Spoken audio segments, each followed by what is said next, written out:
நேசமிகு பாரிவார்களே, இன்று அமெரிக்க ஜனாதிபதி ட்ரம்ப் தொடுத்த அதர்ம யுத்தத்திற்கு மோடி துணை போவதைக் கண்டு மனம் வேதனை அடைகிறது, கோபம் வருகிறது.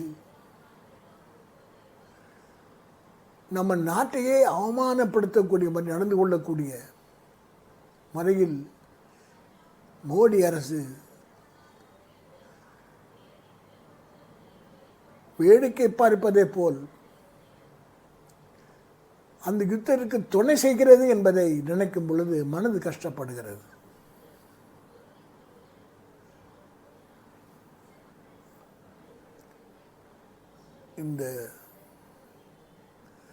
இதை கோபத்தோடு பதிவு செய்ய விரும்புவதற்கு காரணம், ஈரானுக்கும் அமெரிக்காவுக்கும் இருக்கிற பகைமையை விட ஈரானுக்கும் இந்தியாவுக்கும் இருக்கிற நல்லுறவு, நட்புறவு, அதை கூட மோடி கணக்கிலே கொள்ளவில்லை. என்ன காரணத்திற்காக மோடி ட்ரம்பினுடைய ஏவலுக்கு அடிபடியக்கூடிய ஒரு நபராக இருக்கிறார் என்பதை எதிர்க்கட்சிகள் எல்லாம் திட்டுகிறோம். பொய்களாக சொல்லி ஏன் சேவை செய்ய வேண்டும்? ஏன் மோடி ட்ரம்புக்கு சேவை செய்ய வேண்டும்? இந்த கேள்வியை திரும்ப திரும்ப கேட்க வேண்டியிருக்கு. ஈரானுக்கும் அமெரிக்காவுக்கும் இருக்கிற பகைமையை விட ஈரானுக்கு இந்தியாவுக்கு இருக்கிற நல்லுறவு, அதை கொஞ்சம் கூட மதிக்காமல் மோடி அரசு இந்த யுத்தத்திலே நடந்து கொள்கிற முறை பொதுமக்களாகிய வெகுஜன மக்கள் தட்டி கேட்காமல் மோடி இறங்கி வர மாட்டார். அவர் இஸ்ரேலுக்கு ஆயுதம் கொடுத்து விட்டு அதை நியாயப்படுத்துகிறார்.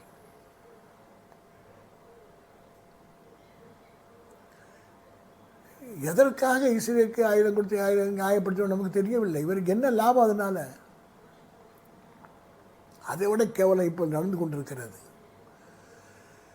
ஈரான் அரசினுடைய கப்பற்படை வீரர்கள் விருந்தாளிகளாக மோடி அழைத்து விசாகப்பட்டினத்தில் உள்ள துறைமுகத்திலே நம்முடைய கப்பற்படை வீரர்களும் அவர்களும் ஒரு கலந்துரையாடல், ஒரு நட்புறவுக்காக அவங்க வரவழைக்கப்பட்டிருக்கிறார். மோடி கூட்டு அவங்க வந்திருக்காங்க. அப்படி ஒரு கப்பல் வரும்பொழுது அந்த கப்பலில் எந்த ஆயுதமும் வைத்துக்கொள்ள மாட்டார்கள். அது எல்லாருக்கும் தெரியும். அமெரிக்காவும் இதே மாதிரி கப்பற்படையை கொண்டு வரும் பொழுது ஆயுதத்தை அங்கே சேர்த்து கொண்டு வர மாட்டாங்க. அப்படி ஆயுதம் இல்லாத வெறும் கப்பற்படை வீரர்கள் இந்தியா வரவேற்று அவர்களை திருப்பி வழியிக்கிற நேரத்தில் யுத்தம் வந்துவிட்டது. சரி, மோடியினுடைய கடமை அவன் ட்ரம்புக்கு சொல்லியிருக்கணும். அவர்கள் விருந்தாளிகளாக என் நாட்டுக்கு வந்திருக்காங்க. அவங்க திருப்பி அவங்க நாட்டுக்கு போகிற வரைக்கும் அவங்க கையில் எந்த ஆயுதமும் கிடையாது, நிராயுதபாணிகள். நீ எதுவும் செய்யக்கூடாது என்று அப்படி செய்ய துணிந்தால் உனக்கும் எனக்கு இருக்கிற நட்பு முறிந்து விட்டது என்று பொருள் என்று மோடி துணிஞ்சு சொல்லியிருக்கணும். இன்னும் மானம் உள்ளவனா அப்படி தான் சொல்லுவான். ஆனால் இந்த ஆள் அந்த கப்பலில் நடுக்கடலில் டியோகாஷத்தில் இருக்கக்கூடிய ட்ரம்பனுடைய இராணுவம் அதை குண்டு வச்சு தகர்த்து இருக்கிறது. சரி, இவங்களாவது போய் அவங்கள அந்த கப்பல் படை வீரர்களை சாவிடாமல் தடுக்கலாம் இல்லையா, போய் அவங்க காப்பாற்றலாம் இல்லை, போகலை. இலங்கை அரசு சென்று காப்பாற்றி இருக்கிறது. அது 2 கப்பல், ஒரு கப்பல் இப்பொழுது சேஃபாக வந்து விட்டதுன்னு வைங்க, இலங்கையினுடைய துறைமுகத்துக்கு வந்து அவங்க பாதுகாக்கிறாங்க. ட்ரம்ப் ஒன்றும் இதில் ஒன்றும் தப்பு சொல்ல முடியாது, ஏன்னா அவங்க கையில் ஆயுதம் கிடையாது, அவங்க ஒன்றும் சண்டைக்கு ஒன்றும் வரல. எனவே இதை கேட்கக்கூடிய நாதியற்ற திராணியற்ற ஒரு மோடி நமக்கு பிரதமராக இருப்பது நமக்கு இதோட கேவலம் என்ன?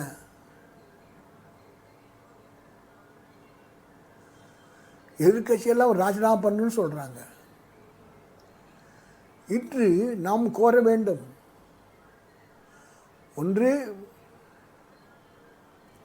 சர்வதேச மன்றம் வார் கிரைம்ஸ் போர்க்கால குற்றங்களுக்காக மோடி, நேதன்யாகு, ட்ரம்ப் மூவரையும் கைது செய்து விசாரிக்க வேண்டும். அது ஒன்றும் புதுசு இல்லையே. அந்த காலத்தில் யுகோஸ்லேவியாவுடைய அதிபரை வார்க்கரிமையாக கைது பண்ணி கொண்டு போய் தான் தூக்கில் போட்டாங்க. அந்த நாட்டையே நாட்டோட இராணுவம் அழித்து அதை துண்டு துண்டாக்கி அவங்க என்ன பாவம் பண்ணாங்க? அதே மாதிரி இப்பொழுது ட்ரம்ப் சட்டங்களை மீறி ஐக்கிய நாட்டு சபையினுடைய அவர் ஏற்றுக்கொண்ட நீதிகளை மீறி பண்ணுவதை எதிர்த்து கேட்பதற்கு ஒரு பிரதமர் தயாரில்லை என்றால் அவரையும் இந்த மூவரையும் விசாரிக்க வேண்டும் என்று நம்ம கோரிக்கை வைக்கணும். மோடியை ராஜினாமா செய்ய என்று நாம் சொல்ல வேண்டும். எதிர்கட்சியெல்லாம் கண்டிச்சாச்சு, எதிர்க்கட்சி சொல்றதெல்லாம் கேட்க மாட்டாங்க. பொதுமக்களாகிய விழிப்புணர்வோடு பொதுமக்கள் இதை கேட்காமல் இந்த அநீதியை, இந்த யுத்தத்தில் எல்லா உலகத்தில் உள்ள எல்லா பத்திரிகைகளும் எழுதுகின்றன, இந்த முதல்ல பொருளாதார ரீதியாக பாதிக்கப்படுவது இந்தியா. ஏன்னா 1 கோடிக்கு மேலே இந்தியர்கள் அரபு நாடுகளிலே வேலை செய்கிறார்கள். அவங்க சம்பாத்தியம் பண்ணி காசு கொடுக்குறாங்க, அவங்க சாகுறான். அதை பற்றியெல்லாம் கவலைப்படாமல், அது மட்டுமல்ல, இந்த யுத்தத்தினால பாதிக்கப்படுவது இந்தியா தான். பொருளாதார ரீதியாகவும் ஒரு வேறு பல வகைகளிலும் இந்தியா பாதிப்புக்குள்ளாகிறது. ஏன் மோடி அரசு இந்த யுத்தத்தில் தொடை போவதற்கு என்ன காரணம் நமக்கு தெரியவில்லை. எனவே இதை எதிர்த்து பொதுமக்கள் குரல் எழுப்ப வேண்டும் என்று, ஒன்று இந்த மூவரும் குற்றவாளிகள், 2 மோடி அரசு ராஜினாமா செய்யணும், 3 யுத்தத்தை உடனே நிறுத்துவதற்கு இந்திய அரசு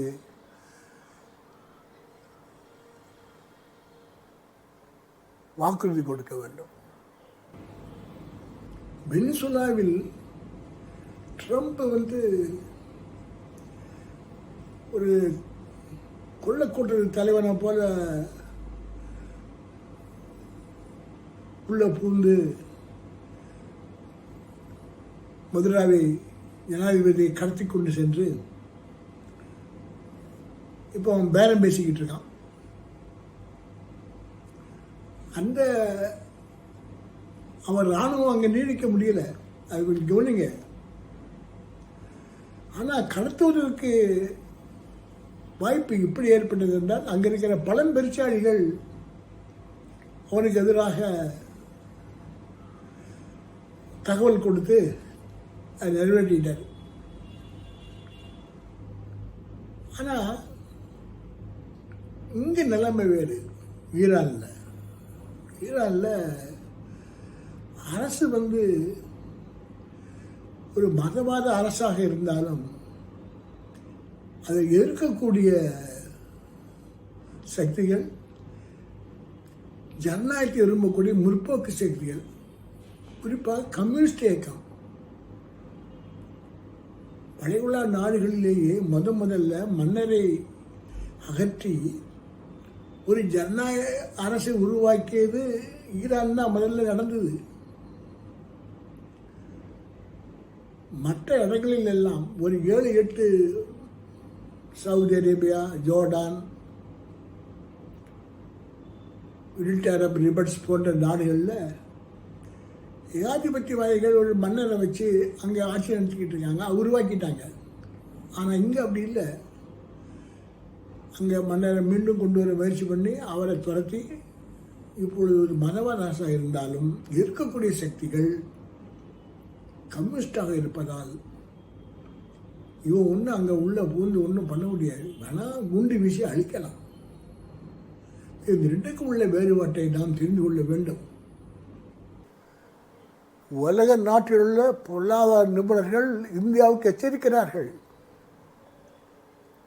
உங்கள் நாட்டுக்கு வர வேண்டிய அந்நிய செலவாணி, உழைப்பாளர் கூடிய அந்நிய செலவாணியில் ஒரு பெரும்பகுதி அரபு நாட்டை சார்ந்தவர்கள். அங்கே அவர்கள் தவிக்கிறார்கள். 2, இந்த யுத்தத்தினால் இந்தியாவுக்கு வர வேண்டிய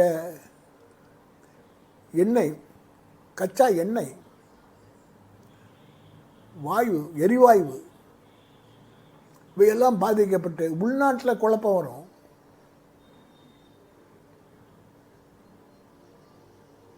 மூன்று, நாம் ஏற்றுமதி செய்யக்கூடிய பொருட்கள், நம்ம ஒன்றும் அதிகமான பொருட்களை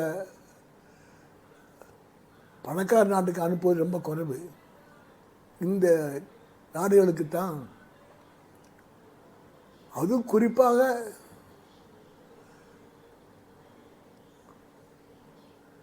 மாட்டுக்கறி ஏற்றுமதி, வெங்காய ஏற்றுமதி, இதெல்லாம் தவிக்கும். ஏற்றுமதிக்கு பாதிப்பு, அந்நிய செலவாணிக்கு பாதிப்பு.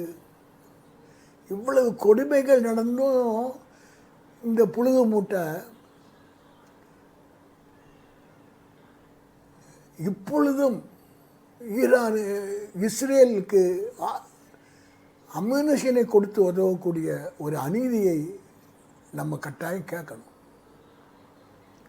பொதுமக்களாகிய இந்திய மக்களே, இன்று மோடியை பணிய வைக்கிற சக்தி எதிர்க்கட்சிகளுக்கு இல்லை, உங்களுக்குத்தான் இருக்கிறது. நீங்கள் முன் வர வேண்டும் என்று அவர்களை தயாரிக்கிற வேலையை இடதுசாரிகளை இறங்க வேண்டும் என்று கேட்டுக்கொள்கிறேன்.